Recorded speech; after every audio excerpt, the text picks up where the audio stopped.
আসসালামু আলাইকুম। আশা করি সবাই ভালো আছেন। আজকে হচ্ছে আমাদের অ্যাডজাস্টমেন্ট এন্ট্রিজের 3 নম্বর ক্লাস। সবাই একটু তাড়াতাড়ি জয়েন করে ফেলবেন এবং ক্লাসটা বেশি করে শেয়ার করে দিবেন। আজকে হচ্ছে আমাদের গুরুত্বপূর্ণ ক্লাস।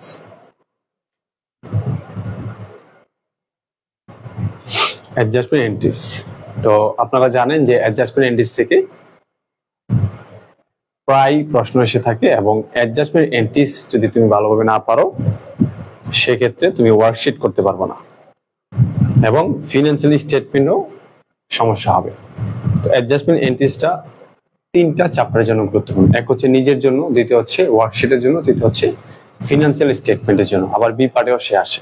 ওকে, তো আমরা ধারাবাহিকভাবে অ্যাডজাস্টমেন্ট এন্ট্রিজ থেকে ওয়ার্কশিট পর্যন্ত আমরা ধারাবাহিকভাবে ক্লাস নিচ্ছি। আমাদের আজকে হচ্ছে অ্যাডজাস্টমেন্ট এন্ট্রিজের 3 নম্বর ক্লাস। আমরা অ্যাডজাস্টমেন্ট এন্ট্রিজের উপরে আরো 3 থেকে 4টা ক্লাস দিব, তারপর আমরা ওয়ার্কশিটের উপরে আর ক্লাস নেব। মানে মূল কথা হচ্ছে আমরা অ্যাডজাস্টমেন্ট এন্ট্রিজ পারবো না এরকম যেন না হয়, সে যে কেউ হোক। ওকে, তো সবাই একটু জানো তো যে সবকিছু ঠিক আছে কিনা, সবাই একটু জানো।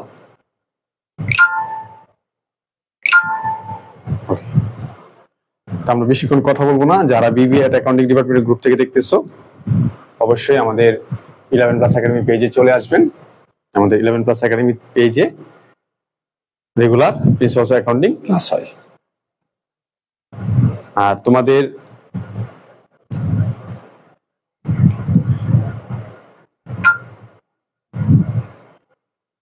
তোমাদের 23-24 সেশনে যে প্লে লিস্টটা আছে আমি পিন করে দিয়েছি, সবাই একটু প্লে লিস্টটা দেখো। ওকে, সবাইকে ওয়ালাইকুম আসসালাম। হ্যাঁ, সবাই একটু জয়েন করে ফেলো, সবকিছু ক্লিয়ার আছে কিনা দেখো।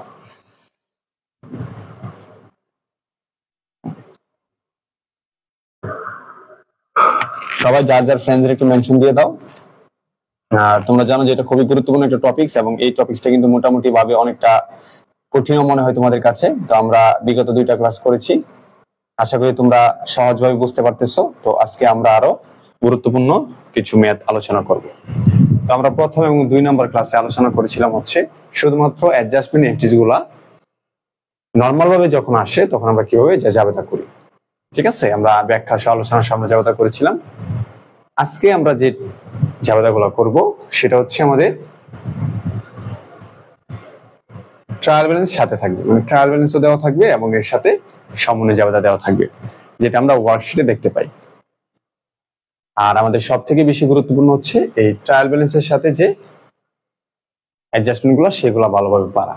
কারণ ট্রায়াল ব্যালেন্সের সাথে অ্যাডজাস্টমেন্ট যেগুলো দেওয়া থাকে সেগুলা তোমার একটু বুঝে শুনে করতে হয় এবং এই ট্রায়াল ব্যালেন্সের সাথে অ্যাডজাস্টমেন্ট গুলো পারলে তুমি ওয়ার্কশিট পারবা এবং ট্রায়াল ব্যালেন্সের সাথে যখন তুমি অ্যাডজাস্টমেন্ট গুলো ভালো করে বুঝতে পারবা তখন তুমি ফিনান্সিয়াল স্টেটমেন্টও পারবা। বুঝতে পেরেছো? আচ্ছা, ওকে। নেটের প্রবলেম দিচ্ছে না? স্টুডেন্টস তো আজকে অনেক কম, আমাদের তো লাইভে 100-এর উপরে স্টুডেন্টস থাকে, আজকে তো অনেক কম। আচ্ছা, ওকে, সবাই একটু মেনশন করে দাও। সবাইকে জয়েন করতে লেট করতেছে। হ্যাঁ, সবাই একটু মেনশন করে দাও। সবাই তোমাদের ক্লাসমেটদের মেনশন করে দাও যারা রেগুলার ক্লাস করে। আচ্ছা,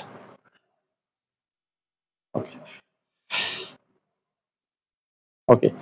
এখন তোমরা তোমাদের যে এইচডব্লিউ গুলো ছিল, এইচডব্লিউ গুলোর মধ্যে যে জাবেদাগুলো পারো না সেই জাবেদাগুলো একটু মার্কস করে রাখো। অবশ্যই আমি সেই জাবেদাগুলো তোমাদেরকে করে দিব। ঠিক আছে, টেনশন করার কিছু নেই। আমরা আগে ধারাবাহিকভাবে আমরা আমাদের যে সিস্টেম অনুযায়ী আমরা আগে অঙ্কগুলা করব। অঙ্কগুলা করার পরে যদি তোমাদের মনে হয় যে তোমাদের সমস্যা আছে, তুমি সমস্যাগুলো একটু নোট করে রাখবা, আমরা প্রবলেম সলভ ক্লাসে নোট করে দিব। ঠিক আছে, কিন্তু এখন যদি তোমাদের সমস্যাগুলো যদি আমরা সলভ করি, তোমাদের যে প্রবলেমগুলো আছে হতে পারে এখানে কিছু ক্রিটিক্যাল বিষয় থাকে, সলভ করলে হয়তো তোমাদের কঠিন মনে হবে। সেই জন্য আমরা ধারাবাহিকভাবে আগে 5-6টা ক্লাস শেষ করে তারপর আমরা প্রবলেম সলভের ক্লাসে তোমাদের যে প্রবলেমগুলো আছে আমরা সলভ করে দেবো। নর্মালি আমাদের 5-6টা ক্লাস শেষ হলে তোমরা এমনিতেও তোমাদের প্রবলেম অনেকটা কমে যাবে। ওকে, তো চলো আমরা শুরু করে দিচ্ছি আমাদের ক্লাস।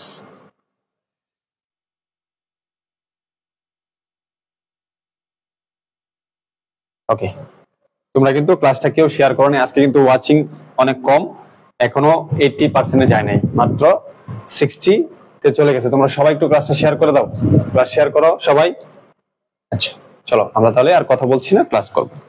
ওকে, সবাই অ্যাটেনশন, যদি কেউ কিছু না বুঝো তাহলে অবশ্যই সাথে সাথে বলবো। খেয়াল করো, এটা হচ্ছে তোমাদের আমাদের শীটের 14 নম্বর, এবং এটা ঢাকা ইউনিভার্সিটির 7 কলেজের ফিনান্সিং ব্যাংকিং ডিপার্টমেন্টে 2019 সালে আসছে। এই প্রশ্নটাতে নরমালি আমরা জানি যে ট্রায়াল ব্যালেন্সে ডেবিট পাশে খরচ, সম্পদ এবং উত্তোলন দেওয়া থাকে, এবং ক্রেডিট পাশে কি আয়, দায়, মূলধন দেওয়া থাকে। আচ্ছা, তো এই আয়, দায় এবং মূলধন এবং খরচ, সম্পদ, উত্তোলনের সাথে এখানে কিছু সমন্বয়ের কাজ করতে হয়। বুঝতে পারছো? সমন্বয়ের কিছু কি করতে হয়, কাজ করতে হয়। এখন এই সমন্বয়ের মাধ্যমে আমাদের কিছু উপাদান বাড়বে অথবা কিছু উপাদান কমবে। সেই উপাদানগুলোর জন্য আমাদের নতুন করে একটা লেনদেন গঠন হওয়ার কারণে আমাদেরকে আবার নতুন করে সমন্বয় জাবেদা দিতে হবে। সমন্বয় জাবেদা দেওয়ার পরে আমাদের যে বিষয়গুলো সমন্বয় করা বাকি ছিল সেটা আমাদের সমন্বয় করা হয়ে যাবে। তো প্রথমে তুমি দেখবা যে এই অঙ্কের ক্ষেত্রে যে আসলে অঙ্কটা কত সালের বা কত দিনের। ঠিক আছে, সমন্বয় জাবেদার ক্ষেত্রে তোমাকে মাস্ট দেখতে হবে যে অঙ্কটা কত দিনের। এখন দেখো এখানে কি লেখা আছে, Bangladesh lands trial balance December 31, 2018। শুনো, নর্মালি একটা ম্যাথকে তুমি 1 ইয়ার ধরে নিবা। আমি একটু চিনে দিই আজকে ম্যাথটা। নর্মালি একটা ম্যাথকে তুমি কি ধরে নিবা, 1 ইয়ার ধরে নিবা। যদি সে বলে year of indent December, year of indent March, year of indent তোমার জানুয়ারি, ইয়ার অফ ইন্ডেট যে সময় বলুক না কেন, তুমি মনে রাখতে হবে যে এটা 1 বছরের অঙ্ক। মানে যদি বলা হয় ইয়ার অফ ইন্ডেট মার্চ, তার মানে বুঝতে হবে যে গত বছরের মার্চ থেকে শুরু হয়েছে, এবছরের মার্চে শেষ হয়েছে। যদি বলা হয় ইয়ার অফ ইন্ডেট জুন, তাহলে মনে করতে হবে যে গত বছরের জুন মাসে শুরু হয়েছে, জুলাই 1 তারিখে শুরু হয়েছে, এবছরের জুনে শেষ হয়েছে। বুঝছো? আর যদি এভাবে নর্মালি ডিসেম্বর লেখা থাকে, তুমি অবশ্যই বুঝে নিবা যে 100% জানুয়ারি থেকে শুরু হয়েছে এবং কি ডিসেম্বরে শেষ হয়েছে, মানে 1 বছরের অঙ্ক বা 12 মাসের অঙ্ক। এছাড়া অনেক সময় দেখবা তোমার 1 মাস, 3 মাস, 6 মাসের অঙ্ক বলা থাকে। সেক্ষেত্রে তুমি কিভাবে চিনবা সেটা সুন্দর করে তারা বলে দিবে। তারা কি বলবে জানো? বলবে যে জানুয়ারি 1 তারিখ থেকে শুরু হয়েছে, জুনে শেষ হয়ে গেছে, অথবা জানুয়ারি 1 থেকে শুরু হয়েছে, জানুয়ারি 31 তারিখে শেষ হয়ে গেছে। এভাবে তারা ইন্ডিকেট করে বলে দিবে। কিন্তু ফর দা ইয়ার অফ ইন্ডেট লেখা থাকলে, যে মাসে লেখা থাকুক না কেন, তুমি অবশ্যই ধরে নিবা যে 1 ইয়ারের অঙ্ক। শুধু পার্থক্যটা কি, যদি বলা থাকে যে March, year of indent March 31, তাহলে বুঝতে হবে যে গত বছরের মার্চের থেকে শুরু হয়েছে, এই বছর মার্চে শেষ হয়েছে। বুঝতে পেরেছো?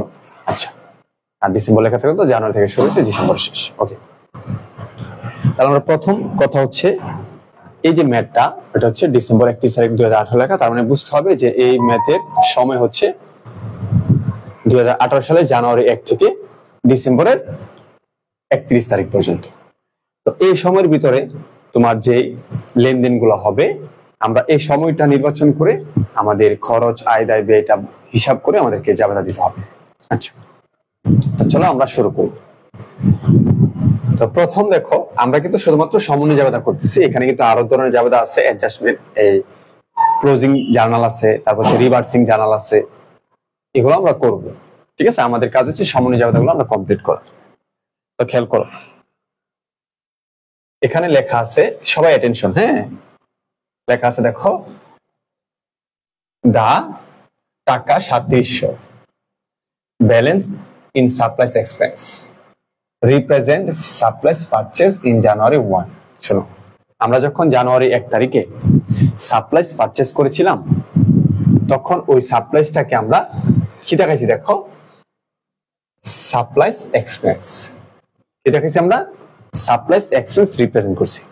তার মানে হইতাছে একটা সাপ্লাইস কি, যে এটা ধরো একটা সাপ্লাইস। শোনো, সাপ্লাইস একটা প্রতিষ্ঠান দুই ভাবে ধরতে পারে। কিভাবে ধরতে পারে? দুই ভাবে।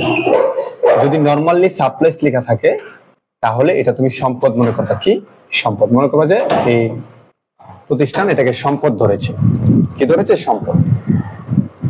কারণ সাপ্লাইস হচ্ছে ছোটখাটো জিনিস। ঠিক আছে, এটাকে অনেক সময় অনেক প্রতিষ্ঠান খরচও ধরে।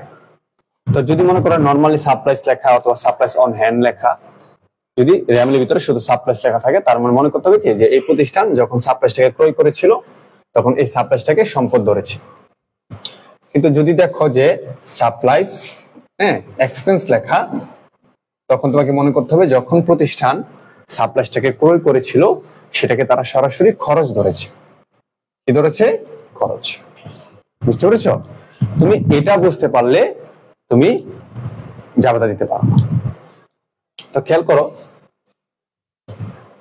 এখন এখানে কি হতে পারে, সাপ্লাইসটা ভালো করে একটু খেয়াল করবো, ঠিক আছে? তো এখন তারা দেখো, তারা যখন 37 টাকা সাপ্লাইস কিনছে, তারা বলছে দেখো in supplies expense represent supplies purchase on January 1। তারা যখন জানুয়ারি 1 তারিখে 37 টাকা সাপ্লাইস কিনছে তখন এই সাপ্লাইসটাকে এক্সপেন্স হিসেবে ধরছে। দেখো এটা প্রমাণও আছে, দেখো সাপ্লাইস এক্সপেন্স 3700 টাকা। যদি তারা এই কথাটা নাও বলতো, তাও আমরা বুঝতে পারতাম যে আসলে সাপ্লাইসটাকে এক্সপেন্স ধরা হয়েছে। কিভাবে বুঝতে পারতাম? কারণ আমরা র্যামিলের ভিতরে তাকালে দেখতাম যে র্যামিলের ভিতরে কি লেখা? সাপ্লাইস এক্সপেন্স লেখা।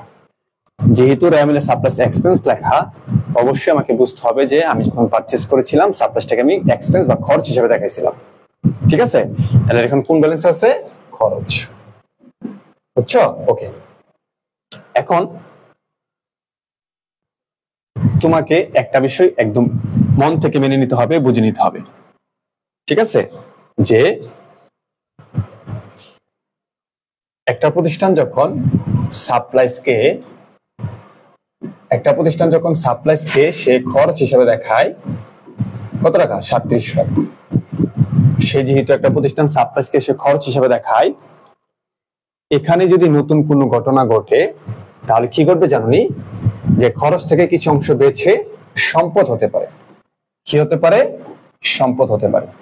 তাহলে খরচের জন্য আমি যেহেতু জার্নাল দিয়ে দিছি, খরচের জন্য যেহেতু আমি খরচ করার সময় আমি supplies expense debit cash credit, ভালো করে বুঝতে হবে ভাই, তোমাদের এখানে সমস্যাটা হয় যখন আমি খরচের জন্য আমি খরচের জায়গাটা দিয়ে দিছি যে আমার সাপ্লাইস খরচ ডেবিট নগদান ক্রেডিট দেওয়ার পর আমার র্যামিলে চলে আসছে, তখন তোমাকে অবশ্যই বুঝতে হবে, বুঝে নিতে হবে এবং তুমি নিজে চিন্তা করে দেখো যে এখন যদি কোনো কিছু হয়, যে এই সাপ্লাইস থেকে যদি কোনো কিছু বেঁচে যায় অথবা থেকে যায়, সেটা আমাদের কি হবে? সম্পদ হবে। সেটা আমাদের কি হবে? সম্পদ হবে। তাহলে যখন র্যামিলের মধ্যে খরচ থাকবে, আমরা বুঝতে পারতেছি যে যদি কোনো কিছু হয় তাহলে সম্পদ, নতুন করে সম্পদ বের হবে। যদি কোনো অংশ বেঁচে যায় সম্পদ আসবে। তাহলে র্যামিলে যখন খরচ থাকবে আমাদের জাবেদা হবে কিসের? সম্পদের। জাবেদা কোন অংশের হবে? সম্পদের অংশে জাবেদা হবে। আবার বলতেছি, যদি র্যামিলে আমাদের খরচ থাকে তাহলে আমাদের জাবেদা কিসের হবে? সম্পদের।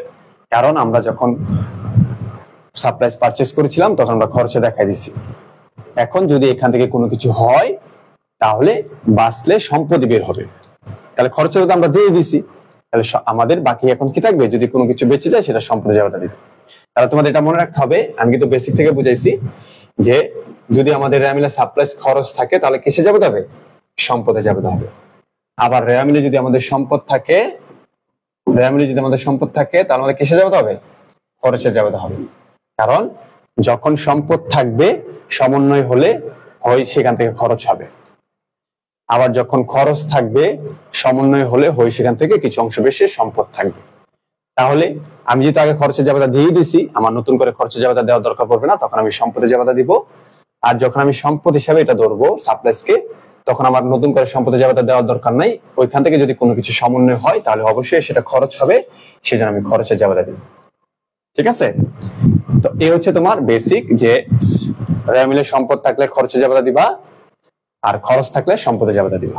সবাই পর্যন্ত বুঝলে অল ক্লিয়ার লিখে দাও। ঠিক আছে? সবাই পর্যন্ত বুঝলে অল ক্লিয়ার লিখে দাও। সবাই পর্যন্ত বুঝলে অল ক্লিয়ার লিখে দাও। শোনো, যারা ব্যাড কমেন্ট করে তাদের কমেন্ট কেউ দেখবা না। ঠিক আছে? তুমি রিঅ্যাক্ট করবে না, কোনো বলবা না। দেখো সে কতটা ব্যাড কমেন্ট করতে পারে। ওকে? আচ্ছা, তাহলে আমরা সবাই অল ক্লিয়ার। হ্যাঁ,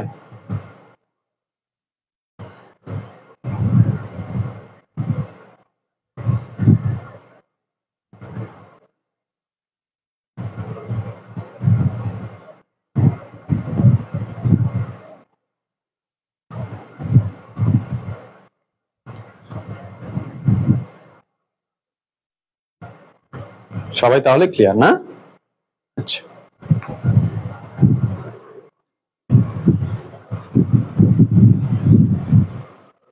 তাহলে এখন তোমরা এটা পড়ো তো, একটু দেখি,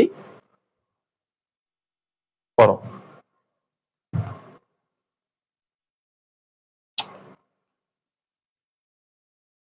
ওকে, তো যেহেতু আমাদের মিলে খরচ আছে, অবশ্যই সম্পদে যাবে হবে।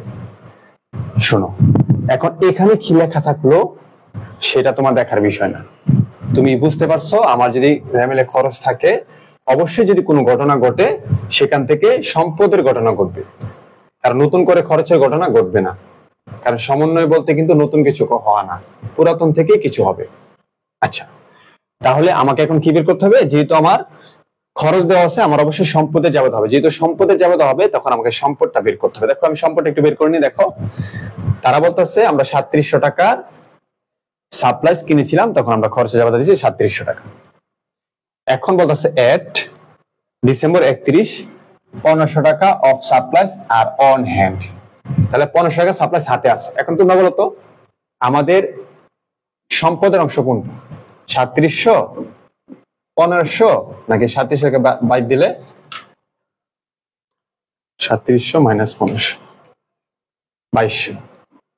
এখানে কিন্তু তিনটা ব্যালেন্স, তোমার কিন্তু মনে হতে পারে যে তিনটা ব্যালেন্স, কোনটা যাবে হবে? তাহলে খেয়াল করো 3700, 1500, 2200। আমি কিন্তু বলছি খরচ থাকবে, সম্পদে যাবে দিতে হবে। এখন বলতো এখানে আমাদের কোনটা সম্পদ? তোমাদের কোনটা মনে হয় সম্পদ মনে হয়? বলতো কোনটা সম্পদ মনে হয়? ফার্স্ট ফার্স্ট বলো কোনটা সম্পদ? হ্যাঁ, আমাদের কোনটা সম্পদ? ভালো করে খেয়াল করো, আমাদের সম্পদ কোনটা? 1500। 1500 আমাদের জন্য সম্পদ। তাহলে আমরা বুঝতে পারলাম কি, যে আমরা যে সাপ্লাইস খরচ 3700 টাকা দেখাইছি, আমাদের তো এই বছরে 3700 টাকা সাপ্লাইস খরচ হয় নাই। ঠিক আছে, তাহলে যেহেতু আমাদের 3700 টাকা সাপ্লাইস খরচ হয় নাই, যেহেতু আমাদের 3700 টাকার সাপ্লাইস খরচ হয় নাই, তাহলে আমাদের যাবতীয়টা কি হবে বলতো দেখি? আমাদের সাপ্লাইস থেকে সম্পদ বের হয়ে আসছে, তাহলে আমাদের সম্পদ বাড়ছে, সম্পদকে ডেবিট, সেজন্য সাপ্লাইস ডেবিট। কত টাকা সম্পদ বের হয়ে আসছে? 1500। আমরা যে 3700 টাকা সাপ্লাইস খরচ দেখাইছি, সেখান থেকে যদি 1500 টাকা সাপ্লাইস বেঁচে যায়, তাহলে আমাদের কি খরচটা কমলো নাকি বাড়লো? সবাই একটু কমেন্ট করো। অবশ্যই আমাদের খরচটা কমছে। কত খরচ কমছে? দেখাচ্ছি 3700, 1500 টাকা বেঁচে গেছে, তার মানে কি 1500 টাকা খরচ কমছে। খরচ কমলে নর্মালি কি হয়? ক্রেডিট হয়। সেই জন্য সাপ্লাইস এক্সপেন্স কি ক্রেডিট। কত টাকা? 1500 টাকা। বুঝছো? ওকে, আশা করি সবাই 1 নাম্বারটা বুঝতে পেরেছো। সবাই 1 নাম্বারটা ক্লিয়ার লিখে দাও। আর তোমাদেরকে আমি বলে দেই, তোমার লাইফে SSC, HSC, BBA, MBA, honours masters, London, বিদেশ জেনে পড়ালেখা করো, আমার সাপ্লাইসের 22 মিনিটের একটা ভিডিও আছে। বাংলাদেশের টিচার হোক আর যে কোনো দেশের টিচার হোক, যে কোনো কন্ডিশনে তোমাকে এই সমন্বয় জাবেদা দিবে, তুমি ওই 22 মিনিটের ক্লাসটা দেখলে তুমি জাবেদা করতে পারবা, মুখস্থ না, একদম বেসিক থেকে। সবাই 1 নম্বর ক্লিয়ার? ঠিক আছে, আচ্ছা, তাহলে তোমাকে এইভাবে বুঝতে হবে। তাহলে তোমাকে কি এইভাবে বুঝতে হবে, বুঝছো?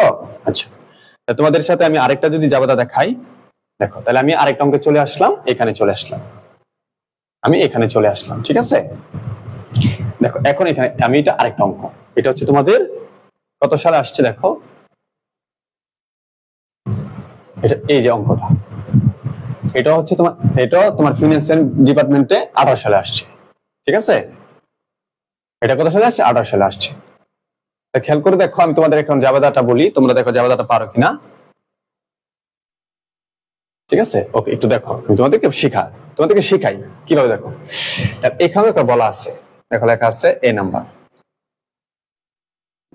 কি বলা আছে? দেখো এই নাম্বার লেখা আছে, অ্যাকাউন্ট অফ সাপ্লাই শোজ 9000 টাকা এজ আনইউজড। আনইউজড মানে কি? যেটা এখনো ইউজ করা হয়নি। আচ্ছা, মানে যেটা এখনো হাতে আছে। তাহলে তুমি যে জাবেদাটা এখন দিবা, কিসের উপর ডিপেন্ড করে দিবা? তুমি যে জাবেদাটা দিবা ডিপেন্ড করে দিবা, দেখবা তোমাকে তোমার সাপ্লাই যে কিনছিলা সেটা কি ছিল, তুমি যে সাপ্লাই কিনছিলা সেটা কি ছিল। তো দেখো তোমার সাপ্লাইসটা কি ছিল, দেখো তোমার সাপ্লাই ছিল, দেখো এই যে দেখো সাপ্লাইস লেখা, সাপ্লাইস লেখা মানে কি, এটা কি ছিল, সম্পদ ছিল। তো যেহেতু আমি এটাকে সম্পদ হিসেবে ধরেছিলাম 18,000 টাকা, তাহলে যদি আমার এখানে কিছু হয়ে থাকে সেটা খরচ হবে। যেহেতু রেয়ামিলের সম্পদ দেওয়া আছে, জাবাদা হলে খরচের হবে, কারণ হলে তো খরচই হবে। এমন তো না যে 1800 টাকা সাপ্লাইস নিয়ে তুমি ঘুমাইছো রাত্রে, সকালে উঠে দেখছো 2000 টাকা সাপ্লাইস হয়ে গেছে, মানে তোমার সাপ্লাইস বেড়ে গেছে, এরকম কি হবে না। এরকমটা হতে পারে যে তুমি 1800 টাকা সাপ্লাইস নিয়ে ঘুমাইছো, তোমার পোলাপানের বা কোনো কিছু তোমার কর্মচারীর ব্যবহার করে কমাই দিচ্ছে, তাহলে সম্পদ থাকলে কি হতে পারে, খরচ হতে পারে। তাহলে জাবেদাটা অবশ্যই কিসের হবে, খরচের হবে। এখন যেহেতু তোমার জাবেদাটা খরচের হবে, তোমার অবশ্যই কিন্তু খরচের অংশটা বের করতে হবে। তো খেয়াল করো, তোমার জাবেদা, তোমার সাপ্লাই ছিল 18,000, কত ছিল, 18,000 সাপ্লাই ছিল। এখন বলতে আছে তোমার হাতে আছে কত, আনইউজড মানে কি, হাতে আছে 900, হাতে আছে কত, 900। তো তুমি ভালো করে তোমার ব্রেন দিয়ে চিন্তা করো যে আমার আগে সাপ্লাই ছিল 1800, এখন হাতে আছে কত, 900, তো আমার খরচ কত, সরি 18,000, 9,000, আমার খরচ কত, 9,000 টাকা। তাহলে আমার খরচে জাবেদা দিবা। তা এই জাবেদাটা তোমরা এখন দাও তো দেখি কি হবে, এই জাবেদাটা দাও, এই জাবেদাটা একটু দাও তো দেখি। ওকে, এই জাবেদাটা তোমরা দাও, আমি দিব না। দেখো 21 মিনিট পার হয়ে গেছে, সাপ্লাইসটা খালি জাস্ট বোঝানোর জন্য। কি বুঝাইছি, যে রেয়ামিলে যদি সাপ্লাইস থাকে খরচে জাবেদা, খরচ থাকলে সম্পদে জাবেদা, ঠিক আছে। আবার এমনও দেখবা যে রেয়ামিলে খরচও আছে সম্পদও আছে, তখন কি জাবেদা দিবা, সেটাও আমি তোমাদেরকে বেসিকের সাথে শিখাবো ইনশাআল্লাহ, ঠিক আছে। কিন্তু এটা 22 মিনিটের ভিডিওতে আছে। আচ্ছা, তাহলে এটা জাবেদা হবে আমার, যেহেতু খরচ হয়েছে, যেহেতু আগে সম্পদ ছিল, আমার খরচ হয়েছে, সবাই কিন্তু পারতেছো। তাহলে আমাদের জাবেদাটা কি হবে, সাপ্লাইস এক্সপেন্স ডেবিট কত, 9,000, আর আমার সাপ্লাইস সম্পদ কমে গেছে, সাপ্লাইস ক্রেডিট কত, 9,000। তাহলে আমার কি হলো, আমার পিছনে সাপ্লাই ছিল 18,000, সেখান থেকে আমার খরচ হয়ে গেছে। তো সাপ্লাইস খরচ হয়ে যাবে মানে কি, খরচ বাড়ছে, খরচ বাড়লে কি হবে, ডিবিট হবে, সেজন্য সাপ্লাইস এক্সপেন্স ডিবিট 9,000। আমার খরচ হয়ে সম্পদ কমছে, সম্পদ কমলে কি হবে, ক্রেডিট হবে, সাপ্লাইস এক্সপেন্স ক্রেডিট 9,000 টাকা। আশা করি এটা তোমরা বুঝতে পেরেছো। ওকে, তাহলে আমরা আরেকটা জাবেদা বেশি করে ফেললাম। আচ্ছা, সবাই তাহলে ক্লিয়ার, হ্যাঁ সবাই তাহলে সুন্দর করে বুঝতে পেরেছো, কারো কোনো সমস্যা নেই। ওকে, আচ্ছা আমি সাপ্লাইসের 22 মিনিটের যে ভিডিওটা আমি দিয়ে দিব, সমস্যা নেই। ওকে, তাহলে সাপ্লাইসের যে কোনো জাবেদা তোমরা পারবে। আচ্ছা, এরপর দেখো 2 নাম্বার, দেখো the note payable was issue on October 1। তোমাদের এই 14 নম্বর অঙ্কটাতে এই জায়গাটা ভুল আছে, এখানে ফেব্রুয়ারি লেখা আছে। কি লেখা আছে, ফেব্রুয়ারি, ঠিক আছে, ফেব্রুয়ারি লেখা আছে। তোমরা এটাকে কেটে অক্টোবর 1 দিবা। এমন হইতে পারে যে প্রশ্নটা বোর্ডে ভুল করছে। এখন প্রশ্নটা বোর্ডে যদি ভুল করে সেটা তার কিছু করার নেই, কিন্তু তোমরা এটা অক্টোবর 1 দিবা, ঠিক আছে, এটা ঠিক করে নিবা। আচ্ছা, আমি তোমাদের একটু বুঝাই। The note payable was issued on October 1. It is a 9% interest 6-month note. শোনো, তোমার একটা নোট অক্টোবর 1 ইস্যু করা হয়েছে। কত, অক্টোবর 1 ইস্যু করা হয়েছে। ওই নোটের মেয়াদ আছে 6 মাস। কত মাস, 6 মাস। আচ্ছা, আর সুদ হচ্ছে কত, 9%। ওকে, আমি বাংলা ইংলিশ লিখতেছি, তোমরা বুঝে নিও। এখন তুমি দেখবা যে আগে তোমার অঙ্কটা কত দিনের, তোমার অঙ্কটার টাইম হচ্ছে, তোমার অঙ্কটার টাইম হইতেছে জানুয়ারি, তোমার অঙ্কটার টাইম কি, জানুয়ারি 1 থেকে ডিসেম্বরের 31, এটা হচ্ছে তোমার অঙ্কের টাইম। এখন তুমি যে একটা নোট ইস্যু করছো, নোটস পেবল মানে কি, তুমি নোট ইস্যু করা মানে কি, যে নোটের মাধ্যমে কারো থেকে টাকা আনছো। তো তুমি যদি কারো থেকে নোটের মাধ্যমে টাকা আনো, সেই ক্ষেত্রে তাকে কিন্তু ইন্টারেস্ট দিতে হবে। তো এখানে কিন্তু বলা না যে ইন্টারেস্ট দেওয়া হয়েছে, কিন্তু তোমাকে বুঝতে হবে যে যেহেতু একটা সময় গেছে, তোমার কাছে ওই ব্যক্তি ইন্টারেস্ট পায়। ওকে, এখন জানুয়ারি থেকে ডিসেম্বর হচ্ছে তোমার এই অঙ্কের আর্থিক সময়। এখন তুমি যদি অক্টোবরে একটা নোট ইস্যু করো, 2018 সালে অক্টোবরে যে একটা নোট ইস্যু করো, তাহলে অবশ্যই অক্টোবর মাসের সুদ কি তোমাকে দিতে হবে, নভেম্বর মাসের সুদ কি দিতে হবে, ডিসেম্বর মাসের সুদও কি তোমাকে দিতে হবে। তার মানে তোমার এই নোটটা কত মাসের, 6 মাসের। তুমি কিন্তু কখনো নোট কত মাসের সেটা চিন্তা করবা না, তুমি দেখবা যে তোমার আর্থিক সময়ের ভিতরে নোটের সুদ কত দিনে দিতে হবে, এক্সাম্পল, ধরো তুমি আমার বাসায় ভাড়া উঠছো, এটা হচ্ছে 2000 কত সাল, এই 24 সাল, বুঝতে পারছো? এখন চলো সেপ্টেম্বর, তুমি আমার বাসায় ভাড়া উঠছো 5 বছরের জন্য। কত বছরের জন্য? 5 বছরের জন্য। তো 5 বছরে নরমালি তুমি প্রতি মাসে 10,000 করে ভাড়া হলে তোমার প্রায় কত 1,20,000 করে ভাড়া হলে 5 বছরে যা 6 লাখ টাকা প্রায় ভাড়া আসে। এখন আমি যদি তোমাকে বলি তুমি আজকে 5 বছরের জন্য ভাড়া উঠছো আমার বাসায়, ধরো সেপ্টেম্বর মাসে 1 তারিখে, সেপ্টেম্বর মাসে 1 তারিখে, আমি যদি বলি যে তোমার 24 সাল ভাড়া বাবদ খরচ কত, সেটা কিন্তু তোমার 5 বছর যে তুমি ভাড়া থাকবা সেটা কিন্তু এখানে ফ্যাক্ট না। ফ্যাক্ট হচ্ছে তুমি 24 সালে আমার কাছে কতদিন থাকতেছো। তাহলে 24 সালে তুমি সেপ্টেম্বর মাসে যদি ধরো সেপ্টেম্বর, অক্টোবর, নভেম্বর, ডিসেম্বর, তাহলে এই 4 মাস থাকতেছো। তাহলে 24 সালের খরচ কি, ভাড়া খরচ তোমার 4 মাসে। তোমাকে এভাবে বুঝতে হবে যে নোটের যে একটা মেয়াদ থাকে সেই মেয়াদটা আমাদের মুখ্য না। মুখ্য হচ্ছে আমার যে আর্থিক সময়, আমি যে বছর হিসাব করতেছি সেই বছরের মধ্যে এই নোটটা কত মাস ছিল, ওই মাসের সুদ আমাকে দিতে হবে। তাহলে আমি যে নোটটা ইস্যু করছি আমাকে যে সুদ দিতে হবে, আমি অক্টোবর করছি, অক্টোবর 1 মানে কি, অক্টোবরের সুদ দিতে হবে। তাহলে অক্টোবর, নভেম্বর, ডিসেম্বর, তাহলে আমি বুঝতে পারলাম কত মাস, 3 মাসের সুদ আমাকে দিতে হবে। তাহলে আমার নোটের দাম কত, দেখো নোট কেবল 20,000, কত 20,000। তো খেয়াল করো, তাহলে আমার যদি নোটের ভ্যালু যদি 20,000 টাকা হয়, তাহলে আমার সুদের পরিমাণ কত, 9%। কত পার্সেন্ট? 9%। কত হয় দেখো তো, 20,000 ইন্টু 9%, 1800 টাকা নাকি? আচ্ছা হ্যাঁ, 1800 টাকা, 1800 টাকা হয়। আচ্ছা, এখন অনেকে আবার মনে করে যে 1800 টাকা হচ্ছে কি তোমার 6 মাসের। কত মাসের? 6 মাসের। আসলে অনেকে এটা মনে করে যে যেহেতু নোট 6 মাসের, 1800 টাকা শুধু কি 6 মাসের। শোনো, তুমি সবসময় এটা মনে রাখবা, ব্যাংক অথবা কোনো প্রতিষ্ঠান যদি কোনো একটা পার্সেন্টে ইন্টারেস্ট বের করে অথবা একটা পার্সেন্টে অবচয় নির্ধারণ করে, এটা 1 মাস বা 2 মাসের জন্য না, এটা হচ্ছে 12 মাসের হিসাব। কত মাসের? 12 মাসের হিসাব। একটা উদাহরণ দেই, ধরো তুমি ব্যাংক থেকে 6 মাসের জন্য টাকা আনছো। কত মাসের জন্য? 6 মাসের জন্য টাকা আনছো। তো তোমাকে ব্যাংক বলতেছে কি তুমি 9% তাকে ইন্টারেস্ট দিতে হবে। এখন তুমি কি মনে করতেছো যে 9% টাকা যা আসবে তুমি দিয়ে দিবা? না, 9% তো ইয়ারলি ইন্টারেস্টের হার, মানে 1 বছরে তুমি 9% ইন্টারেস্ট দিবা। তাহলে তুমি ওইখান থেকে 9% করে যে টাকাটা আসবে, তুমি 6 মাসের জন্য নিছো, তুমি 6 মাস হিসাব করে তাকে ইন্টারেস্ট দিবা। তো এরকম বিষয়টা এরকমই যে এখানে নোটের যে মেয়াদটা এটার সাথে পার্সেন্টের কোনো সম্পর্ক না, পার্সেন্ট হচ্ছে ইয়ারলি। তাহলে আমি যদি 20,000 টাকার উপরে 9% করি তাহলে কত আসতেছে? 1800 টাকা। তো 1800 টাকা হচ্ছে আমার কি 12 মাসের সুদ। তাহলে আমার কিন্তু 12 মাসের সুদ আমার এই ইয়ারের খরচ না, আমার এই ইয়ারের খরচ কত পড়ছে? 3 মাস।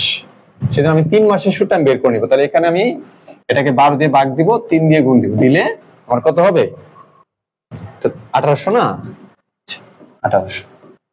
তাহলে 1800 ভাগ 12 ইন্টু কত? 3, 450 টাকা। তার মানে আমার নোটের, আমার যে নোট যে সংক্রান্ত যে সুদ জমা হয়েছে আমার কাছে, তারা এই সময়ের মধ্যে 450 টাকা কি সুদ পাবে। তা আমি কি 450 টাকা সুদ দিয়ে দিছি? দেই নাই।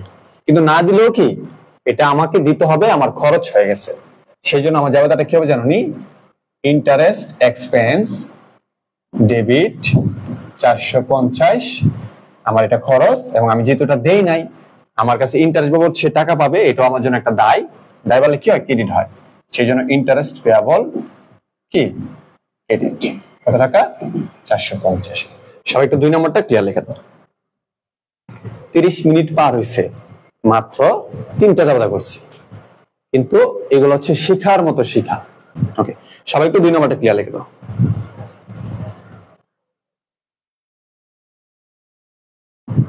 ওকে, সবাই একটু 2 নম্বরটা ক্লিয়ার লিখে দাও। আচ্ছা, আমি দেখতেছি কে কে। ওকে, তাহলে সবাই 2 নম্বর ক্লিয়ার। রিয়া, ইসলাম, শুভ, তারপর হচ্ছে ইয়ামিদ, নিপা, মাইশা, ইশিতা, তারপর হচ্ছে জান্নাতুল নওরিন, আরিশা। তোমরা যারা বিবিএ অ্যাকাউন্টিং ডিপার্টমেন্ট গ্রুপ থেকে দেখতেছো আমাদের 11 প্লাস একাডেমিতে চলে আসো ইনশাআল্লাহ, তোমাদের লাইভেও আমি কমেন্ট দেখতে পারবো। হ্যাঁ, তো সবাই 2 নম্বর ক্লিয়ার। ওকে, তো আমরা এখন ওয়াচিং এ আছি 90 প্লাস। ওকে, তাহলে মন থাকবে তো যে আমরা নোটের টাকাটা কিভাবে বের করবো, মনে রাখতে হবে, ঠিক আছে? আচ্ছা, তোমরা সবসময় কি টাইমের উপর ডিপেন্ড করবে না, দেখবা যে তোমার সময়ের মধ্যে কতদিন টাইম আছে। এখন দেখো 3, the balance in insurance expense is the premium 1 year policy। কত ইয়ার? ইন্স্যুরেন্স প্রিমিয়াম 1 ইয়ার। দেখো এখানে খেয়াল করে দেখো, এখানে ইন্স্যুরেন্স এক্সপেন্স কি? এটা ইন্স্যুরেন্স এক্সপেন্স। আচ্ছা,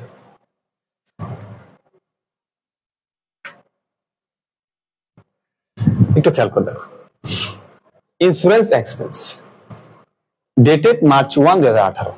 একটু আমি তোমাদেরকে বুঝাই, কত টাকা? 2700 টাকা, নাকি? হ্যাঁ, 2700। খেয়াল করো, আমি যখন এক ইয়ারের আমি মার্চ, খেয়াল করো, আমি মার্চ 1 2018 সালে 1 বছরের জন্য আমি ইন্স্যুরেন্স প্রিমিয়াম দিছি কত? ইন্স্যুরেন্স প্রিমিয়াম দিছি কত? 2700 টাকা। যখন আমি এটাকে দিয়েছিলাম তখন আমি ইন্স্যুরেন্স এক্সপেন্স মানে আমি এটাকে খরচ দেখাইছিলাম। কি দেখাইছিলাম? খরচ। মানে আমি ইন্স্যুরেন্স এক্সপেন্স দেখাইছিলাম, ইন্স্যুরেন্স এক্সপেন্স কি দেখাইছিলাম? খরচ। এবং এই যে টাকাটা এটা আমি 12 মাসের জন্য দিয়েছিলাম। কত মাস? 12 মাস।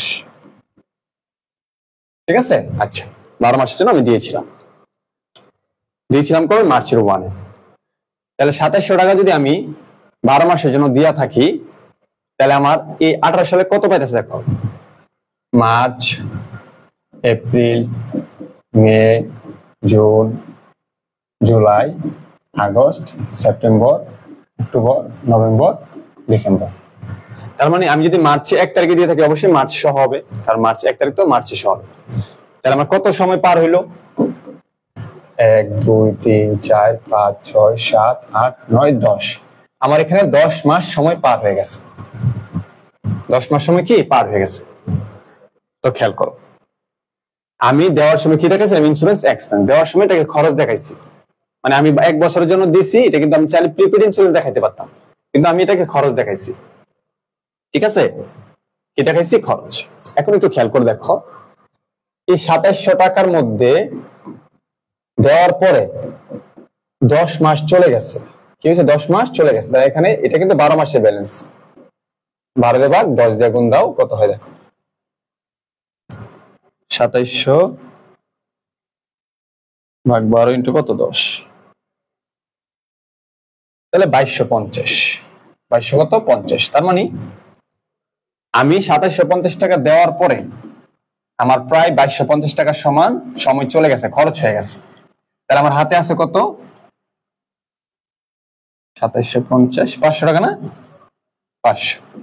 তাহলে এখনো আমি বুঝতে পারতেছি যে আমি যে এই বছরে 18,000 টাকা দিলাম, এখন আমার 500 টাকার মতো কি আছে? বীমা আছে, যেটা আমার পরবর্তী ইয়ারগুলোতে ব্যাকআপ দিবে। এখন এই 500 টাকা বীমাটা আমাদের জন্য কি সম্পদ নাকি খরচ? বলো তো দেখি, আমাদের জন্য কি সম্পদ নাকি খরচ? 500 টাকা যে বীমাটা আছে এখনো, এটা কি আমাদের জন্য সম্পদ নাকি খরচ? 450 হবে? ও আচ্ছা, 450 না? এটা আমার কি ভুল হয়ে গেল? ও 2700 তো, হ্যাঁ ঠিক আছে। তাহলে এখনো কি আমাদের 450 টাকা কি আছে? 450 টাকা এখন আমাদের কি আছে? আছে। এখন এই যে আমাদের থাকলো, এটা কি সম্পদ না? হ্যাঁ সম্পদ। কি সম্পদ? তো খেয়াল করো, তাহলে 450 টাকা সম্পদ আছে। এখন একটু ভালো করে খেয়াল করো, আমি যখন ইন্স্যুরেন্সের টাকাটা দিয়েছিলাম তখন আমি এটাকে কি ধরেছিলাম? খরচ দেখাইছিলাম। কি দেখাইছিলাম? খরচ দেখাইছিলাম। তাহলে এই খরচ থেকে আমার কি হইতে পারে, আমার বের হইলে সম্পদ হইতে পারে, কারণ খরচ থেকে খরচ বের হওয়ার কোনো সম্ভাবনা নাই। আমার খরচ থেকে যদি কিছু অংশ বেঁচে যায় সেটা আমার সম্পদ হতে পারে। তাহলে আমি ক্যালকুলেশন করে দেখলাম, হ্যাঁ আমার তো 450 টাকা বেঁচে গেছে, তার মানে ধরেছিলাম খরচ, এখন হয়ে গেল কি সম্পদ। তাহলে আমার সম্পদ বাড়ছে, সম্পদ বাড়লে কি হবে, ডেবিট হবে। তাহলে আমার এটা পরবর্তী বছরের জন্য আমার কাজে দিবে, এই জন্য এটাকে বলা হয় অগ্রিম বীমা। এটাকে ইংলিশে বলা হয় প্রিপেড ইন্স্যুরেন্স। প্রিপেড ইন্স্যুরেন্স, ঠিক আছে। ওকে, তাহলে আমার সম্পদ বাড়ছে, প্রিপেড ইন্স্যুরেন্স কত, 450 ডেবিট, ঠিক আছে। আর আমি যে খরচ ধরছিলাম 2700 টাকা, আমার 2700 টাকার খরচ হয় নাই, আমার 450 টাকা কম খরচ হয়েছে। তাহলে আমার খরচ কি কমছে, খরচ কমলে কি হয়, ক্রেডিট হয়, সেই জন্য ইন্স্যুরেন্স এক্সপেন্স ক্রেডিট। আমি কোন মুখস্থবিদ্যা ইউজ করতেছি, কখনো মুখস্থবিদ্যা ইউজ করতেছি না, আজকে পর্যন্ত কোনো অঙ্কে আমি মুখস্থবিদ্যা ইউজ করি নাই, এই জন্য সময় লাগে, বুঝছো। 3 নম্বর সবাই ক্লিয়ার লিখে দাও, 3 নম্বর সবাই ক্লিয়ার লিখে দাও। তাহলে আমার যেহেতু ছিল খরচ, আমি সম্পদে জাবেদা দিছি, কারণ আমি একটা জিনিস যদি খরচ দেখাই, ধরো আমি বললাম যে আমার আজকে 5,000 টাকা খরচ হয়ে গেছে, আমি খরচ 5,000 টাকা দেখালি যে আমি আজকে 5,000 টাকা খাইলাম, জিনিসপত্র কিনে আনাইছি, কিন্তু আমি খাইতে খাইতে গিয়ে 4,000 টাকা জিনিস খেয়েছি।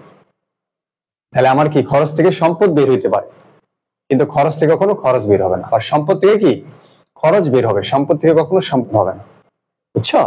এটা হচ্ছে জাস্ট যখন সিঙ্গেল সিঙ্গেল থাকবে, ধরো উপরে খরচ নিচে সম্পদ, এরকম। তাহলে কারো কোনো সমস্যা নাই, যা বুঝতেছি সবাই কিন্তু বুঝতেছো। তো তোমাদের জন্য কিন্তু আমি সময় নিয়ে ক্লাস নিই, কারণ তোমরা যেন সহজে বুঝতে পারো। আচ্ছা, এই যে একটা দেখো, আরেকটা আছে, আরেকটা মজার অঙ্ক আছে। আচ্ছা, এটা আমি আরেকটু উঠাই দিই, এটা আরেকটু উঠাই দিই, ঠিক আছে, এটা একটু উঠাই দিই, এটা একটু উঠাই দিই। দেখো আরেকটা মজার অঙ্ক আছে, আরেকটা মজার অঙ্ক আছে, দেখো 4 number. Service revenue are credited to revenue when received, দেখো service revenue are credited to when received, মানে আমি একটা টাকা পাইছি, একটা টাকা যখন আমি সেবা দেই, নরমালি ধরো তুমি আমাকে কোর্সের টাকা দিচ্ছ, তুমি আমাকে কি করো, ধরো কোর্সের 1500 টাকা দিচ্ছ, ফিনান্সের কোর্সের 1500 টাকা দিচ্ছ। তো আমি যখন টাকাটা পাইছি তখন আমি কি করছি, দেখো ক্রেডিটেড টু রেভিনিউ, আমি এটাকে আয় হিসেবে ধরে নিচ্ছি, কি হিসেবে ধরে নিচ্ছি, আয়, কি হিসেবে ধরে নিচ্ছি, আয় হিসেবে ধরে নিচ্ছি। এখন বলতেছে দেখো, ডিসেম্বর 31 তারিখ সার্ভিস রেভিনিউ অফ টাকা 1300 আর আনআর্নড, বলতেছে তুমি যে 1500 টাকা আয় হিসাবে ধরে নিছো, ডিসেম্বর আইসা দেখা যায় যে এখানে 1300 টাকা তুমি এখনো আয় করতে পারো না। মানে আমি যে তোমার কোর্সের, আমি যে এখনো তোমাকে কোর্সের 1500 টাকা নিচ্ছি, আমি তোমাকে আরো 1300 টাকা আয় বাকি আছে, মানে আমি তোমাকে 200 টাকার সেবা দিচ্ছি। কত টাকার সেবা দিচ্ছি, 200 টাকা। এখন খেয়াল করো, আমি প্রথম যখন টাকা পেয়েছিলাম সেটাকে আমি কি ধরেছি, আয় ধরছি। এখন আমি যদি টাকাটাকে আয় ধরি, এখানে হইলে কি হইতে পারে, ধরো আমি তোমাকে 1500 টাকা নিচ্ছি, আমি সম্পূর্ণ টাকাটা আয় ধরে ফেলছি যে আমার এটা আয়। তাহলে এখানে এখন কি হইতে পারে, এখানে এমনটা হইতে পারে যে আমি যদি তোমাকে সেবা না দিই, তাহলে আমি তোমার কাছে দায়বদ্ধ থাকতে পারি। তার মানে আয় যেহেতু আমি আয় ধরে ফেলছি, সেক্ষেত্রে আমার এখানে হইলে দায় হইতে পারে। আর যদি আমি তোমার টাকাটাকে 1500 নিয়ে আমি যদি মনে করি না আমি তোমার কাছে দায়বদ্ধ, তুমি আমার কাছে পাও, আমি এটাকে দায় ধরে রাখলাম, তোমাকে সেবা দিব, আস্তে আস্তে দিব, আমার এটাকে আয় হবে। তাইলে যদি আমি আয় ধরে রাখি, দায় হওয়ার সম্ভাবনা থাকে, অবশ্যই দায় হবে। আর যদি আমি দায় ধরে রাখি, তাহলে দিন যাবে আর সেটা কি হবে, আয় হবে। তো আমি যখন তোমার কি করেছি, যখন আমি টাকাটা পেয়েছি তখন আমি কি ধরেছি, আয় ধরেছি। দেখো সার্ভিস রেভিনিউ ধরেছি, কত টাকা আয় ধরছি, 6000 টাকা। কিন্তু এখন আমি গিয়া দেখতে পারলাম, আমি যে 6000 টাকা আয় ধরলাম, তোমাদের কোর্স ফি নিলাম 6000 টাকা, এখন আমি গিয়া দেখি কি 1300 টাকার সেবা তোমাকে দেয় নাই, 1300 টাকার সেবা কি দেয় নাই। তাহলে যেহেতু আমি আয় ধরেছি, অবশ্যই আমার এখানে নতুন কিছু হলে দায় হবে, আমি অবশ্যই দায়ের জাবেদা দিব। কিসের জাবেদা দিব, দায়ের জাবেদা দিব। এখন তোমরা বলো তো, দায় কি 6000 নাকি 1300 নাকি ডিফারেন্সটা? বলো তো দায় করতো আমার, দায় কত বলো, দায় কত বলো, ফার্স্ট কমেন্ট করো।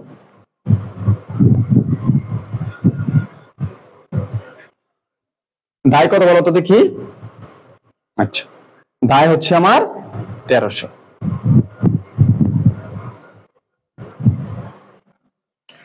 তাহলে আমার যদি দায় 1300 হয়, আমি বুঝতে পারলাম যে তোমার কাছ থেকে আমি 6000 টাকা নিচ্ছি পড়ানোর লাগিয়া, কিন্তু আমার সময় শেষ করে দেখলাম যে আমি তোমাকে এখনো 1300 টাকার সেবা দিতে পারি নাই, কিন্তু আমি যখন টাকা নিছি আমি আয় ধরে ফেলছি। তাহলে আমার যে 6000 টাকা আমি আয় ধরলাম, আমার কি ঠিক হয়েছে? হয় নাই। তাহলে কি হলো দেখো, আমার এখানে নতুন একটা দায় বাড়ছে। তাহলে দায় বাড়লে নরমালি কি হয়? ক্রেডিট হয়। তাহলে তুমি যদি দায় বাড়লে ক্রেডিট হয়, কত বাড়ছে? 1300। তাহলে তুমি লিখবে হচ্ছে unearned রেভিনিউ কি ক্রেডিট। কত? দায় বাড়ছে 1300। এখন তুমি যে আয় ধরছিল 6000 টাকা, এর মধ্যে তো তুমি 1300 টাকা সেবা দিতে পারো নাই। তাহলে তুমি কেন 6000 টাকা আয় ধরছো? তোমার তো 6000 টাকা আয় না, তোমার 1300 টাকা কম আয়, 1300 টাকা কম আয় হয়েছে। তাহলে আয় তোমার অটোমেটিকলি, তুমি যখন 6000 টাকা আয় দেখাইছো, এই আয় কমাইতে হবে না? অবশ্যই 1300 টাকা তোমার আয় কম দেখাইতে হবে। যেহেতু তোমার আয় দেখাচ্ছে 6000, তোমার তো 6000 আয় হয় নাই, আয় হয়েছে 1300 কম, সেজন্য তোমার 1300 আয় কমাইতে হবে। তাহলে আয় নরমালি কমলে কি হয়? সবাই তো দেখি, আয় নরমালি কমলে কি হয়? ডেবিট হয়। এই জন্য service revenue debit. Service revenue কি ডেবিট। তোমরা কি মনে করো যে যারা একদম আজকে ক্লাস করতেছো, হ্যাঁ, সম্পদ দায় খরচ চিনো না, তারাই ক্লাস বুঝে যাবা অ্যাকাউন্টিং, বুঝছো? তো শিখর জানা থাকতে হবে, শিখর। যদি তুমি শিখর না জানো যে সম্পদ কি দায় কি, আমি বলতেছি, আমি কিন্তু সম্পদ দায় ছাড়া একটা কথা বলি না। তুমি জানো না, হুট করে আসছো ক্লাস করতেছো, কিচ্ছু বুঝলা না। কারণ অ্যাকাউন্টিং এর শিকড় হইলো সম্পদ দায় খরচ, এগুলো ভালো করে চিনা। এগুলো চিনলে যে কোনো অঙ্ক সহজ লাগবে। আর যারা হুট করে আসছো বা আগে এই সম্পদ দায় চিনো না, তাদের কাছে এর চেয়ে কঠিন কিছু নাই। ওকে, তাহলে 4 নম্বর ক্লিয়ার।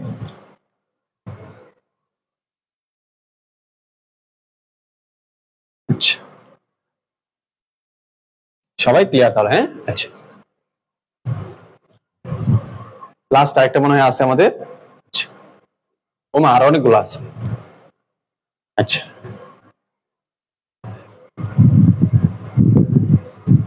ওকে, খেয়াল করে দেখো, এটা বলতেছে, দেখো, revenue of service perform but unrecorded তা ডিসেম্বর 31, টোটাল কত? 2000 টাকা। মানে রেভিনিউ অফ সার্ভিস পারফর্ম মানে আমরা সেবা দিয়ে, সেবা প্রদান করে আমরা আয় হয়েছে, বাট আনরেকর্ডেড ডিসেম্বর 31 তারিখ, টোটাল 2000, মানে 2000 টাকা এখন আমরা লিপিবদ্ধ করি না। মানে এটা হইতেছে, ধরো আমি পড়ায় 2000 টাকা আয় করে ফেলছি, কিন্তু আমি এখনো কি এটা লিপিবদ্ধ করি নাই। তো যেহেতু আমি লিপিবদ্ধ করি না, এখন আমি লিপিবদ্ধ করব। তো মনে রাখতে হবে যে আনরেকর্ডেড কোনো কিছু ক্যাশ ধরা যাবে না, এটা নগদ মানে বাকি ধরতে। মনে হবে তুমি বাকিতে সেবা দিছো, আচ্ছা, তো তুমি যদি বাকিতে সেবা দাও তাহলে কি তোমার দেনাদার বাড়বে। তাহলে সেক্ষেত্রে দেনাদার হিসাব ডেবিট 2000 টাকা, এবং তুমি যদি সেবা দিছো সেজন্য সার্ভিস রেভিনিউ ক্রেডিট কত? 2000 টাকা। ঠিক আছে, সবাই একটু 5 নম্বর ক্লিয়ার লিখে দাও। Service revenue perform but not unrecorded December 31, 2200 টাকা। মানে তুমি সেবা দিছো 2000 টাকার, কিন্তু তোমার লিখতে মনে নাই। আর কোনো কিছু অলিখিত বা যদি না লেখো, তাহলে এটাকে তুমি নগদ ধরতে পারবে না, এটা অ্যাকাউন্টিং এর একটা রুলস। তাহলে এটা কি বাকি, মনে করবে যে তুমি বাকিতে সেবা দিছো, যেটা এখন তুমি খাতায় লেখো না, এখন তুমি জানছো হ্যাঁ লিখতে হবে, তাহলে কি আমার দেনাদার হিসাব ডেবিট, সার্ভিস রেভিনিউ ক্রেডিট। আর ডেপ্রিসিয়েশন 2550 টাকা পার ইয়ার। তাহলে তোমরা এটা ভালো করে জানো যে depreciation expense debit, accumulated depreciation credit. ঠিক আছে, তাহলে সবাই অল ক্লিয়ার লিখে দিলে আমি এই এটা মুভ করব। সবাই অল ক্লিয়ার লিখে দাও, সবাই অল ক্লিয়ার লিখে দাও। ঠিক আছে, সবাই অল ক্লিয়ার লিখে দাও। ট্রায়াল ব্যালেন্সের সাথে এটার কোনো সম্পর্ক নাই, কারণ এখানে ট্রায়াল ব্যালেন্সের সাথে এটার কোনো কি নাই, সম্পর্ক নাই। যেগুলা ট্রায়াল ব্যালেন্সের সাথে সম্পর্ক আছে, তুমি সেগুলা দেখে বুঝতে পারবা যে তোমার ট্রায়াল ব্যালেন্সের যে ব্যালেন্স গুলো আছে তার সাথে কি কাটাকাটি হবে, সমন্বয় হবে, সেটা তোমাকে বুঝতে হবে। ঠিক আছে, এটা ট্রায়াল ব্যালেন্সের সাথে কোনো সম্পর্ক নেই, এগুলো হচ্ছে নরমাল। এটা হচ্ছে তোমার একটা জাবেদা, এমন একটা লেনদেন করছে যেটা তুমি লিপিবদ্ধ করো নাই। এখানে তো লিপিবদ্ধ করো নাই, মানে কি এটা ট্রায়াল ব্যালেন্সে যায় নাই। ট্রায়াল ব্যালেন্সে যায় নাই, এটা তো ট্রায়াল ব্যালেন্সের সাথে সম্পর্কিত না। আর ডেপ্রিসিয়েশনের টাকা তো তোমার দেওয়া আছে, ডেপ্রিসিয়েশন টাকা দেওয়া আছে, তুমি জানো ডেপ্রিসিয়েশনের যে জাবেদা হয়, আমরা গত ক্লাসগুলোতে ব্যাখ্যা করেছি, যেখানে ডেপ্রিসিয়েশন ডেবিট, এখন ডেপ্রিসিয়েশন ক্রেডিট, ঝামেলা শেষ। ওকে, আচ্ছা তাহলে আজকে কি এই পর্যন্ত থাকবে? আজকে কি এই পর্যন্ত থাকবে না আরো কিছু বুঝাবো বলো?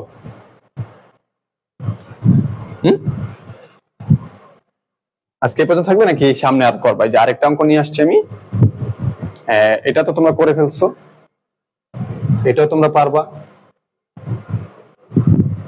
আচ্ছা ওকে, আমি জাস্ট একটু বুঝাই দিই, ঠিক আছে? এটা ওকে, এটা আমাকে 10 মিনিট টাইম দাও, আমি বুঝাই দিই। ওকে 10 মিনিট টাইম দাও, আমি এটা বুঝাই দিই। 10 মিনিটে হয়ে যাবে ইনশাল্লাহ, এটা 10 মিনিটে হয়ে যাবে ইনশাল্লাহ। এটা 10 মিনিট লাগবে। দেখো এই অঙ্কটা আমি একটু দেখাই। দেখো এখন যেটা করতেছি এটা হচ্ছে 2000 একই ডিপার্টমেন্টে 19 সালে আসছে, ঠিক আছে? কত সালে আসছে? 19 সালে আসছে। এখন এটা এই অঙ্কটা একটু খেয়াল করে দেখো। এই অঙ্কটা আছে তোমার সুমাইয়া মডেল ওপেনের business October 1, 2017, it is trial balance adjustment on October 31 তারিখ। দেখো সে বিজনেস ওপেন করছে অক্টোবর 1, তার ট্রায়াল ব্যালেন্স কি আছে? অক্টোবর 31 তারিখ। তার মানে কি এটা কত মাসের অঙ্ক? 1 মাসের অঙ্ক। দেখছো এটা কত মাসের অঙ্ক? 1 মাসের অঙ্ক। আচ্ছা এখন যেহেতু এটা 1 মাসের অঙ্ক, তা তুমি অবশ্যই কোনো কিছু হিসাব করার ক্ষেত্রে তোমাকে মান্থলি হিসাব করতে হবে। যে তুমি যদি মনে করো যে হ্যাঁ এটা টাইম দেওয়া আছে, সেক্ষেত্রে এটা মান্থলি হিসাব করবা। আবার সবকিছু মান্থলি হিসাব করতে যাও না। এই যে 25,000 টাকা আছে, এটার মান্থলি 12 দিয়ে ভাগ করে কত দেওয়া, এটা কিন্তু আবার ভুল। মানে যে এন্ট্রির সাথে রিলেটেড টাইম দেওয়া থাকে সেটা তুমি টাইম অনুযায়ী বের করবে, আর যেটা মান্থ টাইম দেওয়া নাই সেটা মনে করে নিতে হবে যে 1 মাসের ব্যালেন্স। এটা কি বললাম? যে ব্যালেন্সের সাথে কোনো টাইম টুম দেওয়া নাই এটা 1 মাসেরই ব্যালেন্স, এটাকে আবার ভাগ করতে যাও না। আর যেটার সাথে টাইম দেওয়া থাকবে সেটা কি? একাধিক ব্যালেন্স। এখন খেয়াল করো, এখানে একটু দেখো, বুঝাই, সময় লাগবে না, 10 মিনিট টাইম দাও, আমি এটা শেষ করে দিব। ওকে দেখো এখানে কি লেখা আছে? 1 number, insurance expired at the rate of per month. তো এখানে বলতেছে তোমার ইন্স্যুরেন্স এক্সপায়ার মানে ইন্স্যুরেন্সের মেয়াদ, তুমি যে ইন্স্যুরেন্সে জমা দিছো প্রতি মাসে তোমার কত? 2000 টাকা করে এক্সপায়ার মানে মেয়াদ উত্তীর্ণ হয়ে যায়, চলে যাচ্ছে। এখন তোমাকে দেখতে হবে যে তুমি উপরে কি দিছো। তো তুমি উপরে কি দিছো? প্রিপেড ইন্স্যুরেন্স, এটা কিন্তু 1 মাসের অঙ্ক। তো তোমার প্রতি মাসে যদি 2000 টাকার মেয়াদ চলে যায়, মানে ইন্স্যুরেন্স তুমি অগ্রিম জমা দিছো, অগ্রিম যে দিছো এই 1 মাস করে যাচ্ছে, প্রতি মাসে 2000 করে কাটতেছে। তাহলে তোমার এখন জাবেদাটা কি হবে? যেহেতু 1 মাসের অঙ্ক, তাহলে তোমার পার মান্থ 2000 টাকা জাবেদা হবে। তাহলে তোমার কি, যেহেতু তোমার অঙ্কে প্রিপেড ইন্স্যুরেন্স দেওয়া আছে, তার মানে তোমার এখান থেকে খরচ হবে। তাহলে কি ইন্স্যুরেন্স এক্সপেন্স ডেবিট কত? 2000 টাকা। আর প্রিপেড ইন্স্যুরেন্স কি? প্রিপেড ইন্স্যুরেন্স ক্রেডিট কত টাকা? 2000 টাকা। ঠিক আছে, সবাই একটু 1 নাম্বারটা ক্লিয়ার লিখে দাও, ঝটপট আমি করে দিব, 10 মিনিটে হয়ে যাবে। কারণ এখানে আমরা নরমালি একটা করে ফেলছি, আর 2টা সহজ, একটা আমরা করে ফেলবো। সবাই 1 নাম্বারটা একটু ক্লিয়ার লিখে দাও।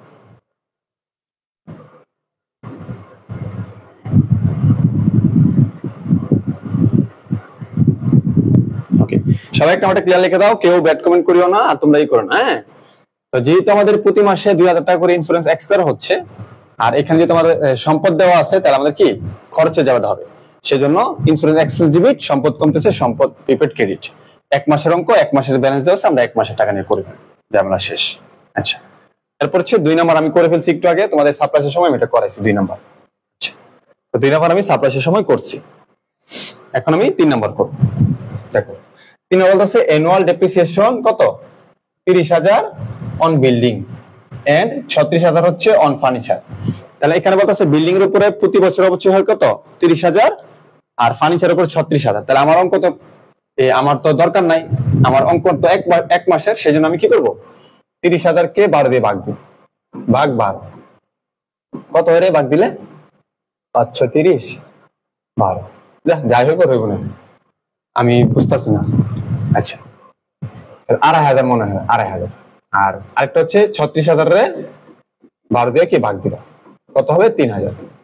তার মানে এখানে যেহেতু ইয়ারলি দেওয়া আছে, বলা আছে ইয়ারলি, সেক্ষেত্রে বুঝতে হবে যে আমার প্রতি মাসে অবশ্যই হইতেছে বিল্ডিং হইতেছে তোমার 2500 আর কি ফার্নিচার হইতেছে 3000। তাহলে তুমি জাবেদা যেহেতু দুইটা উপাদান আলাদা আলাদা জাবেদা দিবা, তুমি প্রথমে লিখবা depreciation expense debit building 2500 account depreciation credit 2500, depreciation expense debit furniture 3000 account depreciation credit 3000 টাকা। সবাই একটু 3 নাম্বারটা ক্লিয়ার লিখে দাও, সবাই একটু 3 নাম্বারটা ক্লিয়ার লিখে দাও। ঠিক আছে, 2 নম্বর আমরা পারি অলরেডি।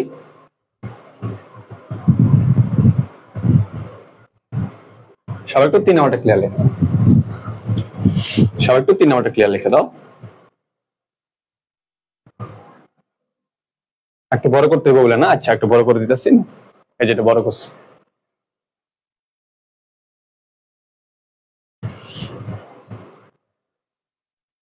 সবাই একটু 3 নাম্বারটা ক্লিয়ার লিখে দাও। আরে 3 নাম্বারটা অবচয় জাবেদা, বুঝছো ঈশিতা? 3 নাম্বারটা অবচয় জাবেদা, 3 নাম্বারটা হচ্ছে অবচয় জাবেদা। আমি আবার বুঝাইতেছি, দাঁড়াও। আমরা অবচয় জাবেদা কি দেব? আমরা জানি যে অবচয় জাবেদা হয় নরমাল ডেপ্রিসিয়েশন ডেবিট, ঠিক আছে, আর হচ্ছে অ্যাকুমুলেটেড ডেপ্রিসিয়েশন কি ক্রেডিট। তাহলে এটা হচ্ছে তোমার বিল্ডিং এর অবচয় কত? 30,000 কত মাসের? 12 মাসে, অ্যানুয়াল 12 মাসে। আমার অঙ্ক কিন্তু 1 মাসের, সেজন্য আমি এটাকে 12 দিয়ে ভাগ দিলে আমার 2500 টাকা আসবে, 2500 টাকা। এখন যেহেতু এটা বিল্ডিং এর, তুমি লিখবা কি ডেপ্রিসিয়েশন এক্সপেন্স ডেবিট ব্র্যাকেটে লিখে দাও বিল্ডিং, ঠিক আছে, ব্র্যাকেটে জাস্ট একটু বিল্ডিং লিখে দিবা, যে এখান দিয়া এই ডেপ্রিসিয়েশন এক্সপেন্স লিখে এখানে ব্র্যাকেটে বিল্ডিং লিখে দিবা। আবার সেম আরেকটা এরকম জাবেদা আসবে, ডেপ্রিসিয়েশন এক্সপেন্স লিখবা যে এটা হচ্ছে ফার্নিচার ভিতর লিখে লিখবা ডেবিট কত 3000 আর অ্যাকুমুলেটেড ডেপ্রিসিয়েশন ফার্নিচার ক্রেডিট কত 3000, কারণ এখানে দুইটা সম্পদ আলাদা আলাদা, তো এইজন্য আলাদা আলাদা দিতে হবে। তো এই হচ্ছে তোমার এটার জন্য দুইটা জাবেদা হবে। ওকে, এখন 3 নাম্বার বুঝছো তো সবাই? এখন 3 নাম্বার বুঝলে ক্লিয়ার লিখে দাও।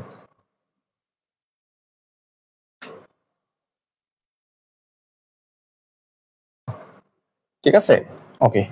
যারা আমার লাইভে আইসা সমস্যা করতেছো আমি কিন্তু দেখবো, ঠিক আছে। আমার কাছে আইডি ব্লক করা কিন্তু 1 সেকেন্ডের ব্যাপার, বুঝছো? আমরা কিন্তু খুবই সিরিয়াস ভাবে ক্লাস নিই, তোমরা দেখো সবসময়। এখানে আইসা পরিবেশ নষ্ট করো না ভাই। তোমার যদি ভালো না লাগে অন্য জায়গায় ক্লাস করো, অথবা কারো ক্লাস ভালো না লাগলে তুমি বাসায় বসে ঘুমাও, কিন্তু আইসা কমেন্টে কখনো খারাপ কমেন্ট করবা। আচ্ছা, এরপর দেখো 1 2 3 গেছে। এরপর দেখো লেখা আছে the mortgage interest rate 12%, the mortgage was taken out October 1। তাহলে আমাদের অঙ্কটা কিন্তু অক্টোবর 1 থেকে অক্টোবর কত 30 তারিখ বা 31 তারিখ। তা আমরা মর্টগেজ লোন মানে বন্ধকি ঋণ আমরা একটা বন্ধকি ঋণ নিছি, যেটা কত সুদ হচ্ছে 12%। তো বন্ধকি ঋণের সুদ যদি 12% হয়, আমরা এই লোনটা বানিয়েছি অক্টোবর 1 এ। তাহলে আমরা যদি অক্টোবর 1 এর লোন নেই, আমাদের এই অঙ্কের মেয়াদ দিতে কিন্তু অক্টোবর 1 থেকে অক্টোবর মানে 1 মাস। তাহলে আমাদের 1 মাসের সুদ বের করে আমরা কি করব? আমরা ইন্টারেস্ট করব, ইন্টারেস্ট এক্সপেন্স ডেবিট আর কি ইন্টারেস্ট পেয়াবল কি ক্রেডিট, বুঝছো? 1 মাসের সুদটা আমি একটু বের করে দেখাই। তো আমাদের মর্টগেজ লোন কত? যে দেখো মর্টগেজ লোন হচ্ছে 2 লক্ষ কত 50,000। তাহলে 2,50,000 ইনটু কত পার্সেন্ট? 12%। কত পার্সেন্ট? 12% হলে আস্তে আস্তে 30,000। তা এরকে আমরা 12 দিয়ে ভাগ দিলে আমাদের 1 মাসে চলে আসবে, তাহলে 2500। তাহলে এখানে হচ্ছে আমাদের 2500 টাকা। তাহলে আমাদের শুধু 1 মাসের সুদ কত আসতেছে? 2500। আমরা সুদ দেই নাই, জাস্ট আমরা নির্ধারণ করছি, সেজন্য interest expense debit 2500, interest payable credit কত 2500 টাকা। সবাই 4 নাম্বারটা ক্লিয়ার লিখে দাও। আর 2-3 মিনিট লাগবে, আমরা এগুলো নরমালি পারবো, আর সমস্যা হবে না। 2-3 মিনিট লাগবে, আর 2 মিনিট। সবাই 4 নাম্বার ক্লিয়ার লিখে দাও, সবাই 4 নাম্বার ক্লিয়ার লিখে দাও।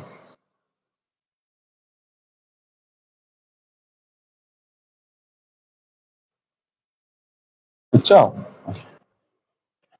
এরপরে দেখো খেয়াল করে লেখা আছে আনআর্নড রেন্ট অফ 1500 টাকা হ্যাজ বিন আর্নড। তো এটা কিন্তু সমন্বয়ের সাথে রেমিনের সাথে কোনো সম্পর্ক না। এখানে তার সরাসরি তারা বলে দিচ্ছে যে তোমার একটা আনআর্নড রেন্ট ছিল, যেটা কি ছিল? দায় ছিল, দায়। সেটা এখন কি হয়ে গেছে? হ্যাজ বিন আর্নড, মানে তোমার আয় হয়ে গেছে। তাহলে তোমার আগে ছিল দায় আনআর্নড রেন্ট, মানে তোমার অনুপার্জিত ভাড়া 15,000 টাকা হ্যাজ বিন কি উপার্জন হয়ে গেছে। তাহলে তোমার অনুপার্জিত ভাড়া যদি তোমার উপার্জন হয় তাহলে অবশ্যই তোমার কি দায় কমছে আয় বাড়ছে। আবার বলতেছি, তোমার অনুপার্জিত ভাড়াটা যদি উপার্জন হয়, ধরো আগে তোমার একটা ভাড়া ছিল, অ্যাডভান্স নিয়ে রাখছিল 15,000 টাকা, এখন সেটা কি হ্যাজ বিন আর্ন, উপার্জন হয়ে গেছে। তাহলে তোমার আগে ছিল দায়, এখন সেটা কি হয়ে গেছে আয়। তার মানে তোমার দায় কমে গেছে, আয় বেড়ে গেছে। সেই জন্য তোমার জায়গাটা কি হবে জানো নি, দায় কমলে কি হয় ডেবিট হয়। তাহলে আনআর্নড রেন্ট ডেবিট কত 15,000 টাকা। আর রেন্ট এখন তোমার কি আয় হয়ে গেছে না, রেন্ট রেভিনিউ ক্রেডিট কত 15,000 টাকা। ওকে, আশা করি 5 নাম্বারটা বুঝতে পেরেছো।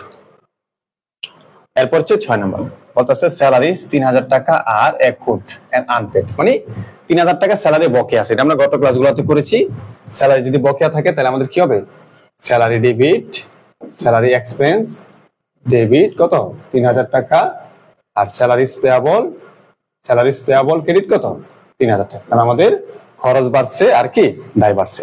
সবাই অল্টার লিখে দাও, আমি তোমাদেরকে হোমওয়ার্ক দিয়ে দিব। সবাই অল্টার লিখে দাও, আমি তোমাদের হোমওয়ার্ক দিয়ে দিব।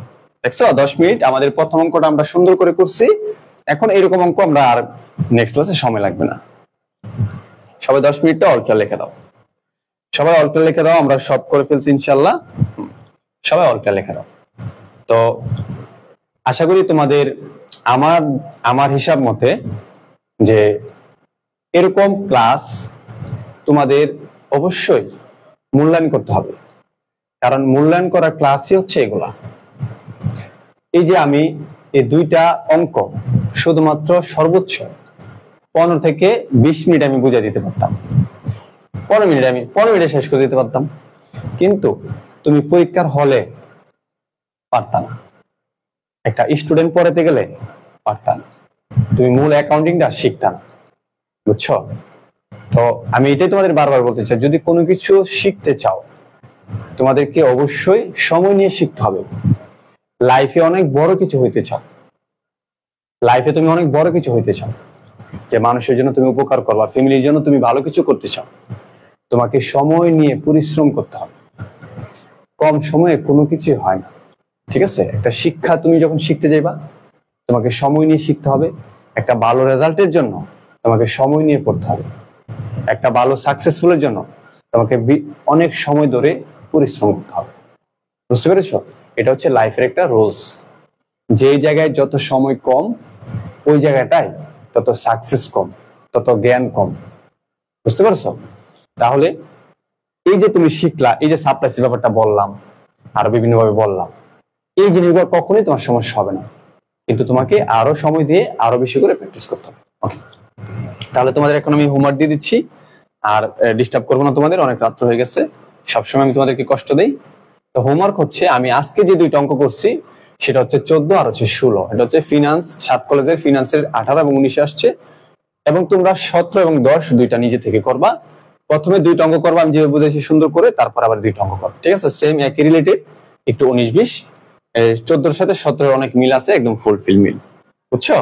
তাহলে আজকে এই পর্যন্তই, দেখা হবে ইনশাআল্লাহ তোমাদের সাথে আবার পরবর্তী ক্লাসে। ভালো থাকো সবাই, আসসালামু আলাইকুম।